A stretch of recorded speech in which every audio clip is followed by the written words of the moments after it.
তুই কতবার কোন তৃষ্ণার্তকে জল দিয়েছিলি,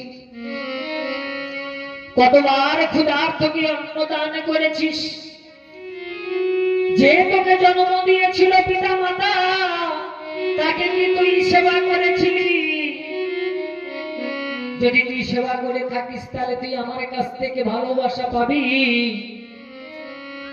আর যদি যে পিতা মাতা তোকে জন্ম দিয়েছিল তার যদি সেবা না করে থাকিস, ওরে আসল ভগবান তো পিতা মাতা। যতই যাও না মন্দিরে, যতই যাও তীর্থস্থান, আর বাবা মাকে না ভালোবাসলে খুশি হয় না ভগবান। বলে যদি কোনো সন্তান, কোনো পুত্র বধূ সকালে উঠে একবার বাবা মাকে নমস্কার করতে পারে, সে যদি সারাদিন ভরে ভগবানকে নাও ডাকে, ভগবান বলে তোকে আমি কৃপা করে দিলাম, তুই যেহেতু বাবা মাকে নমস্কার করেছিস। তাই বাবা আমাদের জমদূতেরা নিয়ে যাবে, নিয়ে গিয়ে আমাদেরকে কি করবে জানো? যেমন আমরা বসে খবরের কাগজ দেখি, টিভিতে বসে আমরা সিরিয়াল দেখি, আপনাকে আপনার জীবনের ঘটনাটা ওই সিরিয়ালের মধ্যে দেখাবে। আর বলবে তুই কতবার জীবনটা করে তাকে গলাটা কেটেছিলি, আর কতবার তুই বড় বড় ভেটকি মাছ কেটে তেলে ভেজে ভেজে খেয়েছিলি। বলে কোনো চিন্তা নেই, খেয়েছিস ভালো হয়েছে, গলা কেটেছিস ভালো হয়েছে। বলে তোকে আমি কি করবো জানিস? তোকে আমি একটা যাতনা শরীর দেব, ওই শরীরের উপর দিয়ে যদি ট্রেন চলে যায় ব্যথা পাবি, কিন্তু তুই মরবি না। কেন জানিস? তুই জীবনে যেমন ব্যবহার করে এসেছিস, সেই ব্যবহার গুলোকে, সেই যন্ত্রণা গুলোকে অনুভব করার জন্য তোকে একটা যাতনা শরীর দেব। সেই শরীর পেয়ে তুই কি করবি? যেমন তুই কর্ম করেছিস সেমন ফল পাবি। হতে পারে তোকে তেলের মধ্যে ফোটাতে পারি, হতে পারে কুমিরের মুখের সামনে ফেলে দিতে পারি। ভাগবতে 28টা নরকের কথাই আছে, আপনারা ভাগবতে যারা পড়েছেন ষষ্ঠম স্কন্ধে পড়ে নেবেন।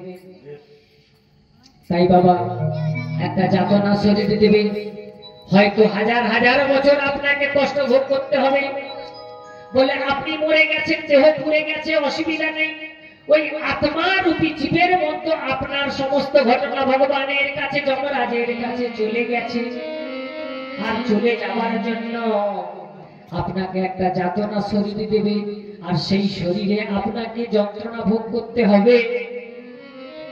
এইবার ধরে নিলেন আপনি ছিলেন বৈষ্ণব, আমার মতন পাপিষ্ঠ বৈষ্ণব। হয়তো আপনি সাধু ছিলেন, আপনি বড় ভক্ত ছিলেন, ব্রাহ্মণ ছিলেন, ঠিক আছে। এইবার আপনার পুণ্যটাকে দেখা হবে, পুণ্যটাকে দেখে আপনাকে একটা ভোগের শরীর দেওয়া হবে। আপনি স্বর্গে যাবেন, স্বর্গে গিয়ে আপনি সেখানে চুলদাড়ি আপনার গজাবে না, আপনি কোনোদিনই বুড়ো হবেন না, আপনার কোনোদিন রোগ ব্যাধি রোগটা হবে, আপনার কোনোদিন জরা হবে না, বৃদ্ধ হবেন না। বলে রোগ কেন হবে? বলে হ্যাঁ হবে। যমরাজের রোগ আছে পদবৈকল্য, পা একটা টেনে টেনে হাঁটে। ইন্দ্রের রোগ আছে, চন্দ্রদেবের ক্ষয় রোগ আছে, দেবতাদের রোগ হয়। বলে আপনি যা ভালো লাগবে আপনি খাবেন। ওইখানে সোমরস আছে, পারিজাত ফুলের বৃক্ষ আছে, ওইখানে কল্পতরু বৃক্ষ আছে। আপনার যেটা ভালো লাগে আপনি ব্যবহার করতে পারেন।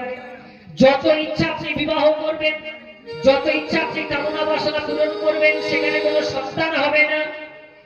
এইভাবে যতদিন আপনার পুণ্য আছে বাবা, সেই পুণ্য যেদিন শেষ হয়ে যাবে, আবার আপনাকে এই পৃথিবীর মাটিতে জন্ম নিতে হবে। তাহলে লাভ কি হলো বাবা? হরে কৃষ্ণ।